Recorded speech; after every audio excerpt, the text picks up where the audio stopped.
لا إله إلا الله محمد رسول الله لا إله إلا الله محمد رسول اور سلیمان بن عبد الملک اموی بادشاہ بنو امیہ کا سب سے حسین بادشاہ سلیمان بن عبد الملک، سب سے حسین، 42 سال کی عمر، جوانی.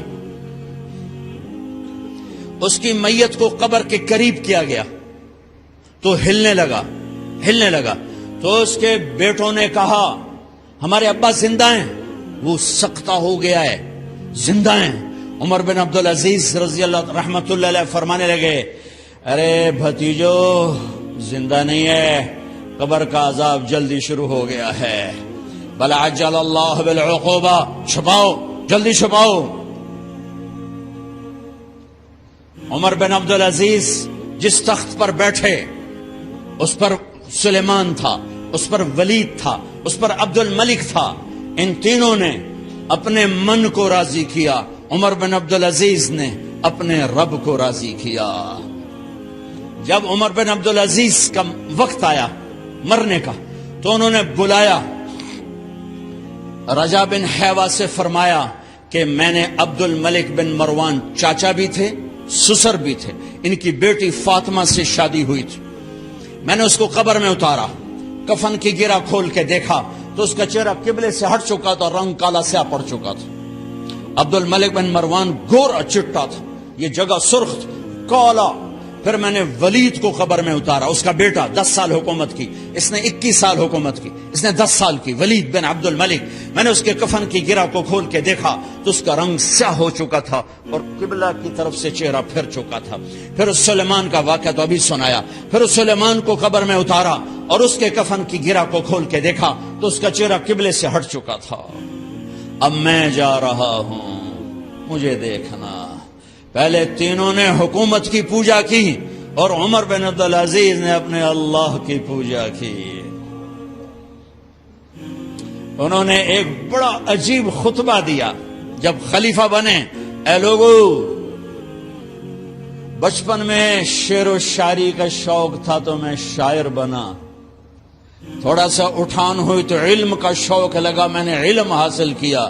جوان ہوا تو فاطمہ بنت عبد الملک سے عشق ہوا، میں نے اس سے شادی کی. اب اللہ نے مجھے حکومت دے دی ہے، اب تم دیکھو کہ میں اس سے اپنے اللہ کو راضی کروں گا. ہمارے حکمران تو ووٹ سے آتے ہیں اور چلے جاتے ہیں 4-5 سال کے بعد. ان کی وراثت میں حکومت آ رہی ہے اور 3 بر اعظم پر حکومت ہے اور ایسا روب و دبدبہ ہے بنو امیہ کا، کوئی ان کے سامنے سر نہیں اٹھا سکتا. اور یہ بندہ 2 سال 2 مہینے 3 بر اعظم میں زکوٰۃ لینے والا کوئی نہ بچا، 3 بر اعظم میں سوال کرنے والا کوئی نہ بچا، 3 بر اعظم میں ظالم کوئی نہ بچا، 3 بر اعظم میں مظلوم کوئی نہ بچا. لیکن خود کیسا رہا؟ گھر آئے، فاطمہ بڑے اچھے دن گزرے ہیں، اب امتحان ہے، میں تیرا حق نہیں ادا کر سکوں گا. طلاق لینی ہے، میں حاضر ہوں. ساتھ دینا ہے تو میرے اپنے حق معاف کرو، اپنے حق معاف کرو. فاطمہ جیسی عورت انسانی تاریخ میں کوئی نہیں آئی. سیاسی لحاظ سے، سیاسی، دادا مروان بادشاہ، باپ عبد الملک بادشاہ، بھائی ولید بادشاہ، دوسرا بھائی سلیمان بادشاہ، تیسرا بھائی ہشام بادشاہ، چوتھا بھائی یزید بادشاہ اور اپنا خامند بادشاہ. 7 نسبتوں سے یہ عورت شہزادی ہے. کائنات انسانی تاریخ میں اتنی بڑی عورت کوئی نہیں آئی. سیاسی. فاطمہ کہنے لگیں عمر، میں نے سکھ کے دن تیرے ساتھ گزارے ہیں، دکھ میں تجھے چھوڑ کے نہیں جاؤں گی. جو میں نے اپنے سارے حق معاف کیے. پھر حضرت عمر بن عبدالعزیز کی راتیں اور دن کیسے گزرے؟ فاطمہ بنت عبد الملک فرماتی ہیں 2 سال 2 مہینے میں وہ میرے بستر پر میرے ساتھ نہیں لیٹے. انہیں غسل کی ضرورت نہیں پیش آئی.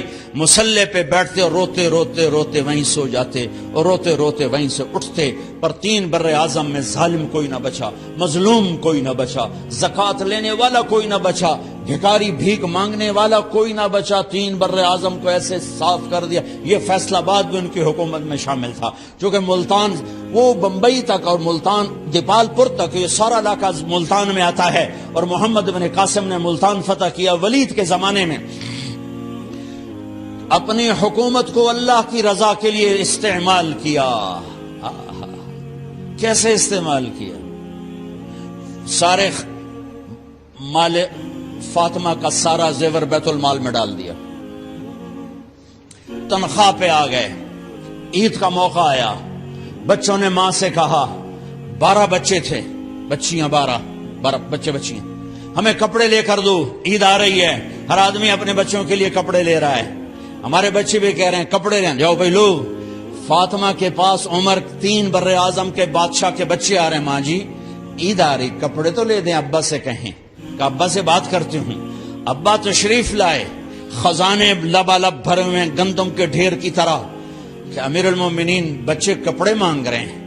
فاطمہ میرے پاس تو پیسے نہیں، میں کہاں سے کپڑے لے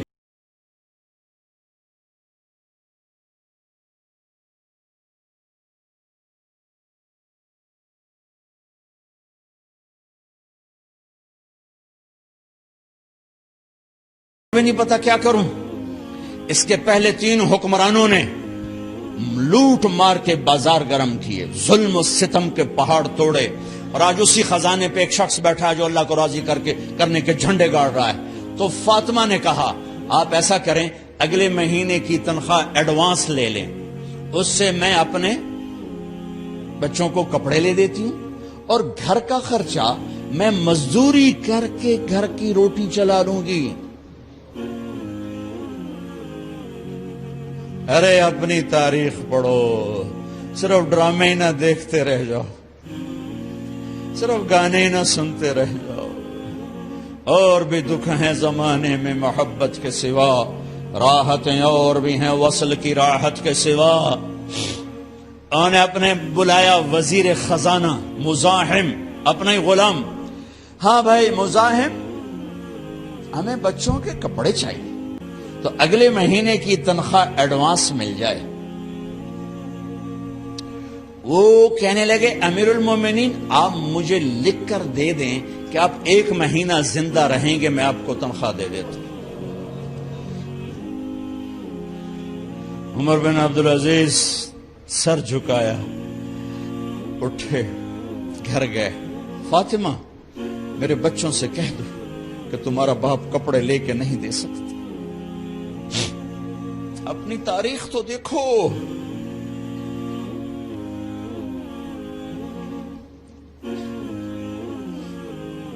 عید کا دن آ گیا،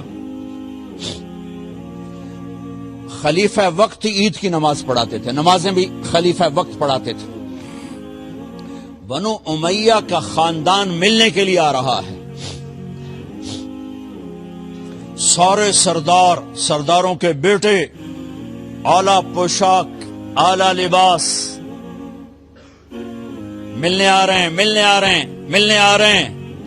تھوڑی دیر بعد دیکھا تو بچے بھی ملنے آ رہے ہیں، امیر المومنین کی حیثیت سے بچے باپ کو ملنے آ رہے ہیں، اور ان کے جسموں پر پرانا لباس ہے۔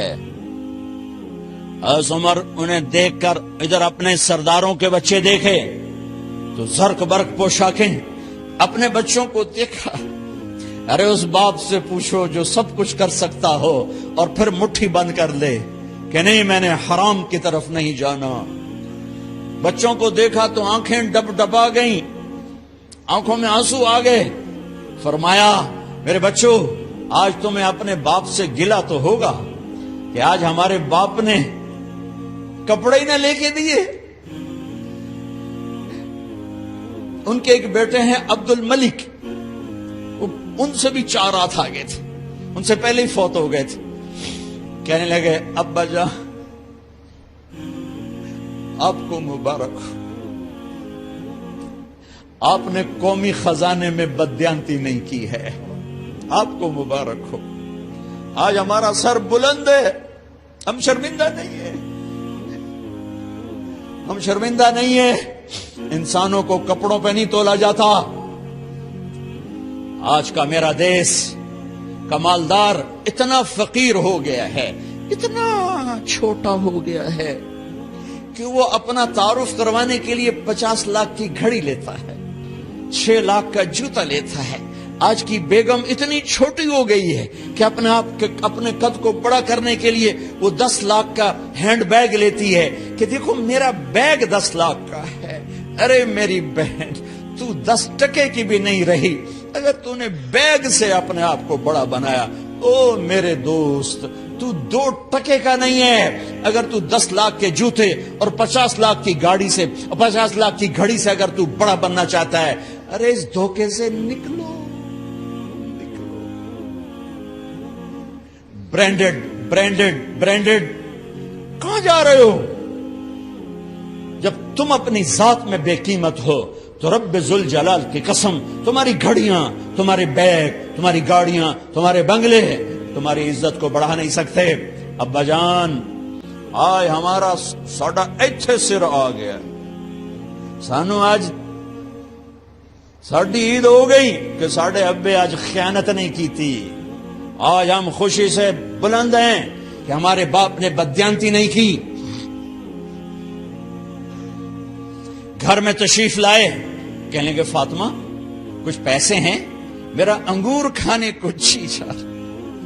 اف اف اف، بس فاطمہ رونے لگی۔ فرمایا امیر المومنین، خزانہ تو بھرا پڑا ہے، 1 درم کا بھی تیرا حق نہیں ہے کہ تو 1 درم لے کے انگور خرید لے۔ تو تھوڑا پٹھے، فاطمہ میں جہنم نہیں برداشت کر سکتا۔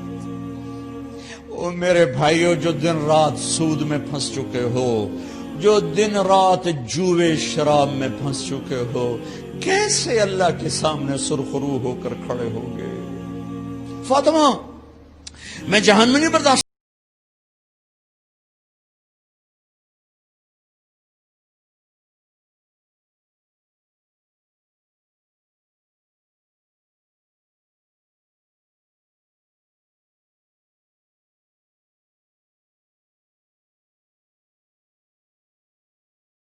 منہ پہ ہاتھ، کپڑا رکھا، دوپٹہ رکھا منہ پہ، اور بات کریں۔ آپ نے پوچھا ارے کیا ہوا تمہیں، یہ منہ پہ کپڑا کیوں رکھتی ہو؟ تو خاموش ہو گئی، لیکن گھر کی خادمہ رو پڑی۔ کہا امیر المومنین، آج آپ کی بیٹیوں نے کچا پیاز توڑ کے اس سے روٹی کھائی، سالن کوئی، ارے مسری دی دال ہی کوئی نہیں ہے، پیاز، کچے پیاز نہ روٹی۔ آج ساڈا مزدور جڑا کوئی نہ کوئی چٹنی بنا بند ہے، 3 بر اعظم دے بادشاہ دیاں دھیاں کچے وصلہ نہ روٹی بیٹھیاں کھاندیاں۔ اور میرے آج کا تاجر کہتا ہے جھوٹ نہ بولوں تو کاروبار کیسے، میرا افسر کہتا ہے رشوت نہ لوں تو گزارا کیسے کروں۔ تو عمر بن عبدالعزیز پھس پہ ہچکیوں کے ساتھ روئے کہ میری بچیوں، میں تمہیں بڑے اچھے کھانے کھلا سکتا ہوں اور میں جہنم کی آگ برداشت نہیں کر سکتا۔ بھائیو، اس بندے نے اپنے آپ کو ذبح کر دی، اللہ کو راضی کرنے کے لیے ذبح کر دی، اپنی ذات کو، اپنے جذبات کو، اپنے احساسات کو۔ جب گورنر ہوتے تھے نا، تو حضرت فاطمہ کی ایک باندی تھی، ان سے انہیں عشق ہو گیا، تو اپنی بیگم سے کہتے یہ باندی مجھے گفٹ کر دو، وہ کہتی میں نہیں کرتی۔ جب یہ خلیفہ بنے، کئی دفعہ ان سے کہتے مجھے ہدیہ کر دو، مجھے دے دو، وہ کہتے میں نہیں دیتی، میں نہیں دیتی۔ جب یہ خلیفہ بنے تو ان کی بیگم نے اس باندی کو نہلایا، خوبصورت زیورات سے سجایا، عالی شان میک اپ کیا اور اس کا ہاتھ پکڑ کے لائی، امیر المومنین یہ آپ کی خدمت میں گفٹ ہے۔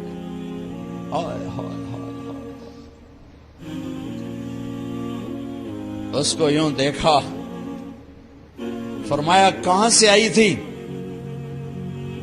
کہا جی عبد الملک نے کوفے سے مجھے زبردستی اٹھوایا تھا، تو 2 آدمی بلائے کہ کہ جاؤ اسے اس کے مالک کے پاس واپس بھیج دو. وہ کہنے لگی این وجدک علی یا امیر المؤمنین. امیر المؤمنین آپ کا عشق کہاں گیا جو میرے ساتھ تھا؟ تو عمر کی آنکھیں بھر آئیں. کہا وہ پہلے سے بھی زیادہ ہے لیکن تمہیں اللہ کے لیے قربان کرتا. میں اپنے عشق کو اللہ کے لیے قربان کرتا. ہاں اب اللہ نے صلہ کیا دیا. جب انتقال ہوا ہونے لگا تو بلایا رجا کو، جو میں بات پہلے چھوڑ کے ادھر ان کی تھوڑی سیرت بتائی کہ رجا اب میں مرنے لگا ہوں. عبد الملک کالا ہو گیا تھا، ولید کالا ہو گیا تھا، سلیمان کالا ہو گیا تھا. یہ کیوں کالے ہوئے تھے؟ یہ بے نمازی نہیں تھے، بدکاری نہیں کرتے تھے، کسی کی طرف ان کی میلی آنکھ نہیں اٹھی کبھی. یہ ظالم تھے، ظالم انسانوں کا خون پیا، مال میں خیانت کی. اس پر اللہ نے چہرے پھیر دیے. آج عمر بن عبدالعزیز جا رہا ہے کہ دیکھو میں جا رہا ہوں، مجھے دیکھو میرے ساتھ کیا ہوتا ہے. ان کا انتقال ہوا، ان کی میت قبر کے کنارے رکھی گئی اور اب نیچے اتارنا ہے. سلیمان کی میت کو اتارنے لگے تو ہلنے لگا اور عذاب قبر پہلے شروع ہو گیا. عمر کی میت کو جب قبر کے قریب کیا گیا ایسے ہوا کا جھونکا آیا، ایک پرچہ ایسے لہراتا ہوا یوں آیا یوں آیا یوں آیا اور عمر کے سینے پر گر گیا. لوگ کٹھے ہو گئے، پرچے کو کھول کے دیکھا گیا تو اس پہ لکھا تھا بسم اللہ الرحمن الرحیم براءۃ من اللہ لعمر بن عبد العزیز من النار. یہ پروانہ ہے اللہ کی طرف سے اس کے بندے عمر کے لیے کہ اسے جہنم سے نجات کی خوشخبری سنا دی جائے. آہا، مرنا ہو تو یوں مرو، اللہ ایسی موت دے دے. کہتے ہیں میں نے ان کو قبر میں اتارا، جب قبر میں اتارا تو کیا دیکھا؟ میں نے کفن کی گرہ کھولی تو چہرہ قبلے کی طرف فٹ اور یوں لگا جیسے 14ویں رات کا چاند قبر میں اتر آیا.